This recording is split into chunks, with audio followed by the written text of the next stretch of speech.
안녕하십니까, 곽가이버입니다. 오랜만에 뵙겠습니다. 오늘은 좀 늦었지만 6월 3일 날 있는 21대 대선 예측 결과에 대해서 챗 GPT로 모든 기능을 동원해서 분석한 결과를 한번 보여드리고 예측해 보도록 하겠습니다. 자, 그러면 먼저 사실 이제 결과를 어느 정도 예측하시는 분들도 계실 것 같고, 아니면 뭐 좀 그 반전을 그 예상하고 계시는 분들도 계실 텐데요. 뭐 사실 이제 저는 정치적 어떤 목적 없이 중립적으로 말씀드린다는 점 참고해 주시면 좋겠습니다.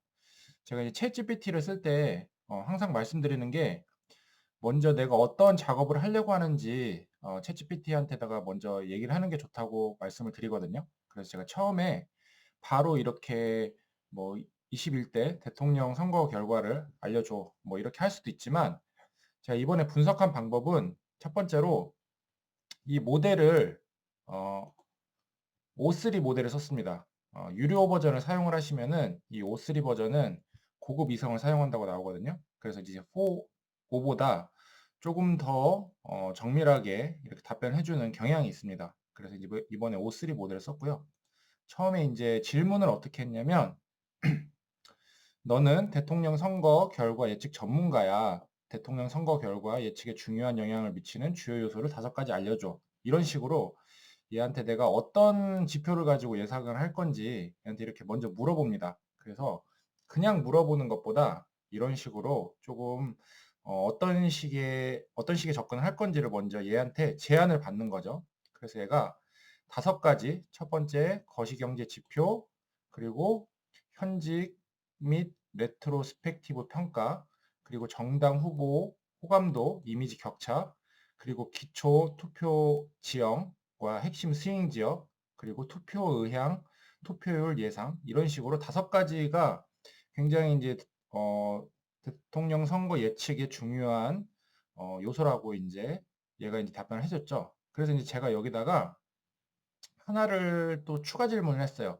여론조사 결과나 검색 엔진 검색량 결과도 예측에 도움이 될까? 이런 식으로 물어봤더니 지금 여기 뭐라고 나왔냐면 51초 동안 생각하잖아요. 이게 이제 O3 모델을 썼을 때는 바로 답변을 하지 않고 조금 더 생각을 한 다음에 얘가 정확한 답변을 주려고 노력합니다. 그래서 도움이 되지만 만능 열쇠는 아닙니다. 그래서 뭐 공식 여론조사 같은 경우에는 한계점이 있다. 뭐 비응답이라든지 차이 효과, 그리고 뭐 오차가 클 수도 있다. 그리고 검색 엔진 트렌드 같은 경우에도 악재 기사가 노출될 수도 있고, 그리고 뭐 키워드 중복 문제 뭐 이런 것들로 인해서 SNS 같은 것도 참고는 할 수 있지만 뭐 봇 조작이라든지 이런 것들이 있기 때문에 조금 이제 한계가 있다.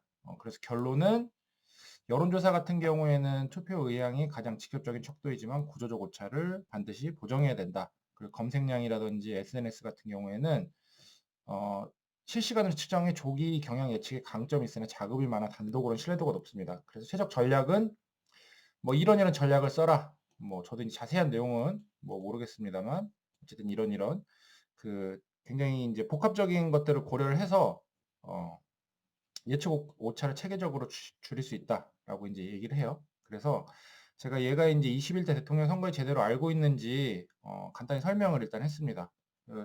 제가 이제 참고로 말씀드리면 챗GPT도 이제 거짓말을 많이 해요. 이게 이제 환각 현상이라고 하는데 뭔가를 이제 얘기를 할 때 사실이 아닌 거를 그럴싸하게 얘기하는 이제 재주가 있습니다. 그래서 제가 일단 이거를 제대로 알고 있는지를 먼저 인식을 시키는 거죠. 그래서 제가 이제 첫 번째로 물어봤던 거는 대통령 후보들 중에 이제 예측을 하기 위해서 중요한 요소들이 뭐가 있는지, 그리고 이번 대통령 선거에 대해서 어떤 정보들을 좀 파악하고 있어야 되는지 얘한테 먼저 그걸 설명을 해줘요. 바로 제가 그냥 뭐 이런 거 있으니까 뭐 대통령 결과 선거 예측해줘 이런 식으로 한 게 아닙니다. 그래서 얘가 이제 이거를 다 한번 정리를 했습니다. 정리를 한 다음에 제가 그다음에 최종적으로 이제 어떻게 해달라고 했냐면 이 대통령 선거 예측 결과를 분석하기 위한 프롬프트를 작성해 달라고 얘기를 했습니다. 프롬프트. 그죠? 아시죠? 명령어를 구체적으로 작성해 달라고 이제 제가 이렇게 얘기를 했어요. 그랬더니 얘가 이런 목적, 어떤 거 목적을 가지고 있고, 분석 후보에 대해서도 나와 있고, 기간, 어떤 자료들을 가지고 이제 분석을 할 건지, 그리고 자료원은 어디를 통해서 할 건지, 그리고 이제 모든 데이터 수집 뭐 이런 것들을 해가지고 모형은 어떤 거를 쓸 건지, 검증은 어떻게 할 건지, 예측은 뭐 어떻게 할 건지 이런 것들까지 해서 결과 보고를 후보별 예상 득표율 뭐 이런 것들을 해서 이런 것들이 이제 사실 사람이 이런 프롬프트를 다 일일이 쓰려고 하면은 조금 어렵습니다. 그래서 제가 이거를 얘한테 써달라고 부탁을 한 거죠. 정확한 정보를 얻기 위해서. 그래서 이제 마지막으로 심층 리서치라는 이 기능이 있어요. 이 심층 리서치라는 기능은 어떤 기능이냐면 그 보고서 같은 거 작성할 때, 그죠? 디테일한 보고서 작성할 때. 그래서 얘가 모든 웹에 있는 그런 자료들을 찾아보고 검색하고 분석한 다음에 보고서 형태로 이제 작성을 해줍니다. 그래서 제가 이제 이거를 보고서로 돌렸습니다. 그래서 이거는 무료 사용자 같은 경우에는 월 5회, 뭐 유료 사용자 같은 경우에는 10번인가 이제 사용할 수 있는 걸로 알고 있어요. 그래서 제가 이걸 사용해서 나온 결과가 자, 심층 리서치를 하게 되면 얘가 한 번 더 물어봐요. 그래서 이 분석을 어느 수준의 정밀도로 하기를 원하냐라고 해서 저는 이제 2번 통계 모델 기반 중간 정밀 분석 뭐 이런 식으로 이제 제가 2번 선택을 했어요. 그래서 분석 결과도 한국어로 제공해 달라고 했습니다. 그래서 얘가 이제 17분 동안 이걸 이제 이 리포트를 만들어 줍니다. 리포트를 만들어 줘요. 이 리포트를 17분 동안 출처랑 검색, 출처 29개, 검색 144건을 분석해서 아까 그 입력한 프롬프트대로 분석한 결과를 제가 한번 간단하게 말씀드리겠습니다. 보시면은 PDF로도 이렇게 다운로드를 받으실 수가 있어요. 네, 일단 보면서 좀 말씀을 드릴게요. 어, 자, 서론, 통합 분석 개요 및 선거 환경 뭐 이런 것들 나옵니다. 그래서 뭐 투표율 변동이라든지 GDP 선정률 변동 이런 것까지 제가 이제 사주까지 같이 분석해 달라고 넣었어요. 그래서 뭐 되게 이런 식으로 사실 이거를 예전에는 일일이 뭐 사람들이 썼다고 한다면 이걸 이제 챗GPT가 이런 식으로 분석을 해주는 거죠. 굉장히 디테일하게 나옵니다. 이렇게 출처까지 다 표시가 되어 있어요. 그래서 예측 모델 결과 후보별 득표율과 95% 신뢰 구간에서 다중 회귀 모델 예측에 따르면 이재명 후보가 우세를 유지할 것으로 예상된다. 그래서 이재명 후보 같은 경우에 47% 최종 47%로 아마 당선이 될 것 같고 그리고 김문수 후보 같은 경우에는 36% 그리고 이준석 후보 같은 경우는 12%로 최종 득표가 예상이 된다라고 합니다. 그래서 그 이유에 대해서는 어떤 요인이 승패를 좌우했나라고 보면은 굉장히 뭐 다양한 뭐 요소들 이런 식으로 분석을 해줍니다. 그래서 투표율 변화라든지 경제지표 변화, 운세 변수는 약간 제외를 했다. 그리고 단일화 등 기타 시나리오까지 이제 나와 있습니다. 단일화 같은 경우에도 얘가 이제 미리 예측을 한 거죠. 그래서 이준석 후보가 중도 사퇴하여 김문수 후보로 단일화하는 경우 김문수 후보의 득표 잠재치는 단순 합계인 45, 47%까지 올라갈 수 있지만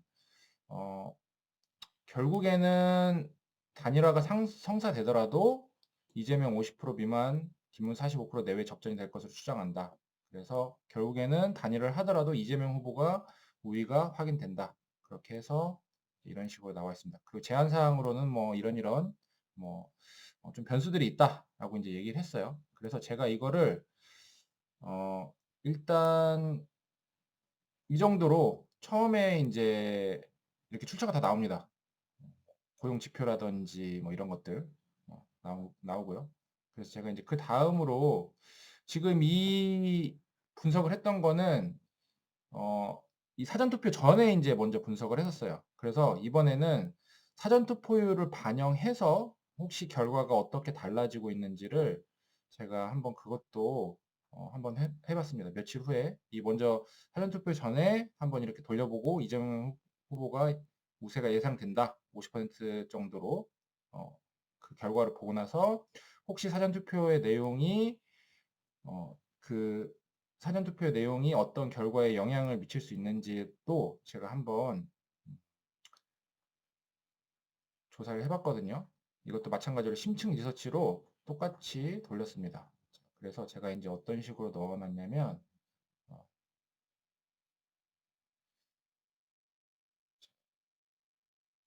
보시면 넘어갔는데 죄송합니다. 좀 길어지고 있습니다. 자, 그래서 음, 사전 투표율 데이터를 반영하여 21대 대통령 선거를 다시 예측하겠습니다. 다음 중 어떤 방식으로 결과를 제공할까요? 그래서 제가 이제 이것도 마찬가지로 통계 기반 분석으로 해달라고 제가 이제 말을 했습니다. 그래서 지역별 시나리오까지 포함한 고정밀 분석으로 해서 똑같은 프롬프트를 넣고 다시 이제 한 결과 이것도 한번 제가 간단하게 말씀드리겠습니다. 그래서 뭐 경제지표 이런 것들은 뭐 여론조사 추이 이런 것들은 이제 사전투표 전에도 똑같이 했었기 때문에 뭐 이건 다 넘어가고 자, 그래서 결론적으로는 그럼 사전투표율이 이재명 후보 같은 경우에는 52.8%로 기존보다 조금 더 올랐어요. 그래서 그 이유를 보면은 과반 득표를 달성할 것으로 예측된다. 이는 직전 대선 득표율 대비 크게 상승한 수치로 정권 심판 여론의 결집과 보수표 분산의 반사 이익을 누릴 것으로 보인다. 그래서 모델은 이재명 후보의 득표율을 50% 상회하는 수준으로 추정했으며 승리 확률이 매우 높다고 이렇게 나와 있습니다. 그리고 김문수 후보 같은 경우에는 약 40% 미만 후반대 득표율에 그쳐 2위를 기록할 것으로 예측된다. 이는 직전 대선 여당 득표율 대비 크게 하락한 수준이다. 그래서 보수층의 일부 분열과 투표 포기 현상 그리고 정권에 대한 심판 전선과 맞물려서 기반표가 상당히 이탈할 것으로 보인다. 다만 선거 막판 보수 결집 시 최대 40% 초반까지도 가능하나 승리에는 충분치 않은 수준이다. 그래서 통계적으로도 역전 가능성이 낮은 상황으로 평가됩니다. 그래서 김문수 후보의 막판 대역전 주장에도 불구하고 구조역전의 불리함을 수치가 보여준다. 그래서 이준석 후보 같은 경우에는 약간 좀 빠졌어요. 사전투표 이후에. 그래서 여론조사 당초 여론조사 지지율은 8% 10%에 기록됐으나 실제 투표에서 유권자들의 전략적 선택이 작용하여 일부 표가 여야 양강 후보 쪽으로 이동할 가능성이 있다. 그럼에도 불구하고 약 5%에서 7%의 안팎의 의미 있는 득표를 할 것으로 보인다. 뭐 이런 식으로 나와 있습니다. 뭐 기타 군소 후보는 중요하지 않으니까 이제 넘어갈게요. 그래서 뭐 최종적으로 이제 이런 예상 득표율이 나와 있습니다. 그래서 이 결과를 가지고 뭐 어느 정도 이제 맞을지도 제가 한번 대선이 끝나고 한번 다시 한번 보도록 하겠습니다. 그래서 예전에 그 보시면은 그 마이너리티 리포트라는 그런 영화가 있었잖아요. 그래서 마이너리티 리포트라는 영화에 보면은 이 미래를 미리 다 예측을 해가지고 범죄 같은 거를 사전에 방지하는 그런 인공지능이 나왔던 그런 영화가 있었습니다. 그래서 이번에도 한번 이렇게 예측을 하고 지금 이 수치에 얼마나 근접하는지를 결과를 보는 것도 한번 AI의 성능을 한번 측정해 보는데 좋은 그런 기회가 될 것 같아요. 그래서 여러분들도 AI를 이렇게 실제 생활에서 한번 사용해 보시고 제가 꼭 소개시키고 드리고 싶었던 거 이제 두 가지. 이 모델에서 이 O3라는 추론 모델을 사용하는 법. 그죠? 추론 모델을 사용하는 법, 똑똑한 모델을 사용하는 법과 그리고 이렇게 심층 리서치를 사용하는 방법. 그래서 굉장히 디테일한 수준의 보고서를 만들어 준다는 거를 한번 여러분들에게 한번 보여드리고 그리고 재미로 한번 대선 예측 결과까지도 한번 같이 해봤습니다. 여러분들도 선거날 투표 꼭 하시고 결과는 또 제가 다시 한번 영상으로 찍어서 올려드리도록 하겠습니다. 그리고 챗GPT는 만능이 아닙니다. 제가 요즘에 쓰면서 느끼는 건데 거짓말도 상당히 잘해요. 그래서 여러분들이 챗GPT를 일상생활에서 활용하시면서 반드시 한번 이 말이 진짜인지 거짓인지도 한번 판단해 보시는 게 좋을 것 같습니다. 네, 그러면 영상 시청해 주셔서 감사합니다. 투표 꼭 하시기 바랍니다. 감사합니다.